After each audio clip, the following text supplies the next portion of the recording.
I welcome all of you, and uh, many of the speakers have already spoken on the IP strategies and all, and I'm going to speak briefly on the IP analytics tool that any IP company can use to assess the competitors or increase their IP portfolio. So I'm basically from Dolcera, which is a patent service and market research firm, and I've been in Dolcera right from its early years of inception. And we have a tool called a dashboard where we represent the patent data into various analytics and charts, which help our client to figure out which part of the IP that they should concentrate on. So the agenda for this presentation is basically what should be the IP assessment strategy, how to find out which are the main IP patents which we call as a gem or which are fundamental and more important to a company's IP portfolio, and how can you maximize the value of these gems. So to first bring out to you, this is a very fundamental patent and which is being used by Apple in many of the litigations. So it's related to the method and apparatus for integrating manual inputs. So it started out in the year 1999 and it was filed by the University of Delaware. It was reassigned to a company called Fingerworks, and Apple acquired it and reassigned itself in 2007. So the main important thing is how Apple could find out such a patent and include it in their portfolio.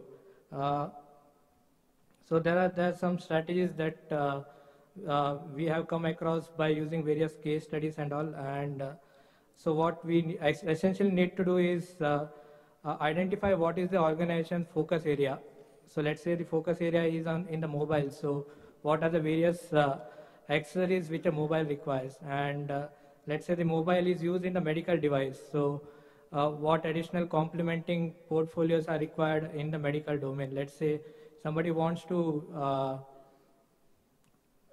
use a mobile to find out the heart rate and all. So he should complement it with the sensing technologies, and one should identify which are the sensing technologies which can be integrated with the mobile software. The other areas to find out is do a SWOT analysis of the competitors and find out what the goals of the competitors are. The other thing is do a market analysis, do a patent landscape, and there are other two things like the execution and maintenance of the portfolio that you have, which I will deal it in detail in the slides to come. So this is a kind of the IP strategy maturity model, like what could the IP portfolio of a company would look like. So level 1 to level 4 represents the hierarchy of a IP portfolio of a company. So level 1 represents that the company is aware of the IP rights and all, and it moves on to level 2 where it put a process in place, makes a team of IP technicals and the IP attorneys, or they can borrow the resources from outside, like outsource it. The other thing is they can move on to the third level where they have a dedicated team. They have a standard protocol process to manage their IP. And the last is in the fourth level, the IP management group can have a strategic planning and can operationalize their plans well. The other thing is the implementation plan. The main thing here is once you go into the implementation, they should look at some of the things like what is the goal of the IP they are looking at in the 2, 3, and 5 years to come, and what is the benchmarks within the industry and outside the industry, and what is the metrics to easily and consistently measure the quality of the IP strategy. That is what they need to focus in their implementation plan. And the other things they can also look at is they can develop software tools, they can do a landscape and market study, they can also form up a decision tree, The other main important thing, if they have a IP team, the most important thing is they should be very well trained with the IP nuances and the current laws related to IP, because that would help them focus their main IP operations and IP management.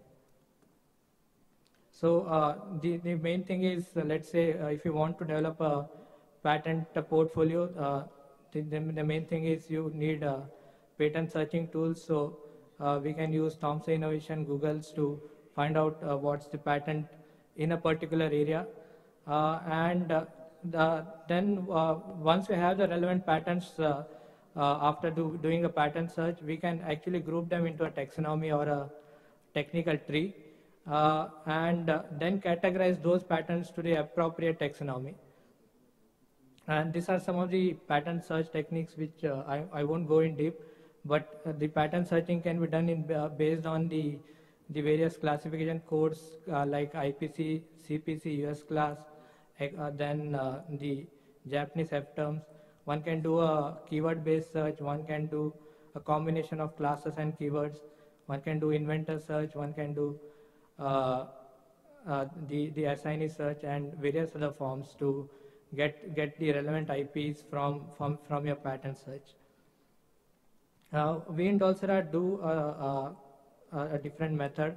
When it comes to a large IP portfolio, let's say you have 100 patents to analyze, it can be done manually. But when you scale it up to, let's say, you want to look at 10,000 patents, so it's manually maybe possible, but the monetary value is not feasible. It takes a very high value to go through all those 10,000 or 15,000 patents.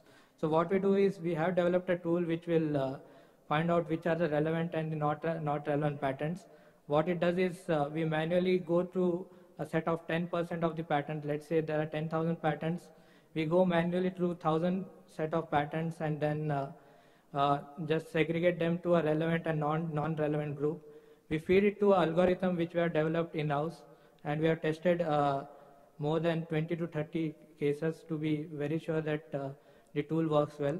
And it is tuned according to the manual inputs that we give. So even though it's an automatic tool, it still depends on manual intervention.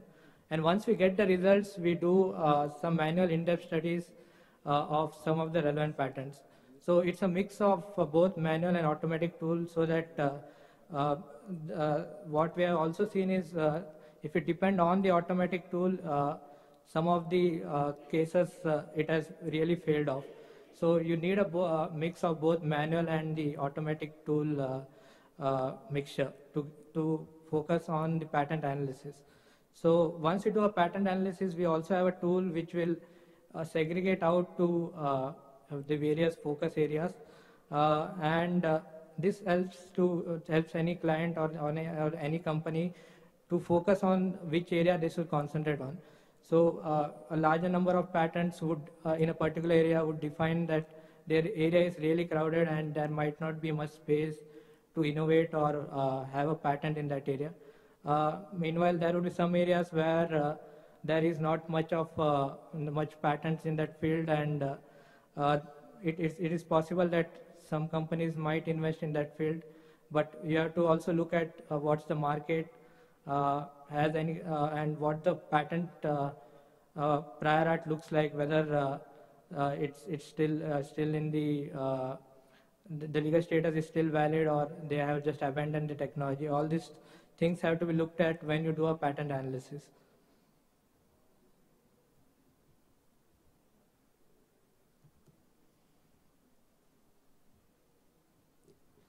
The slide is stuck. Yeah. Slide is stuck. Yeah.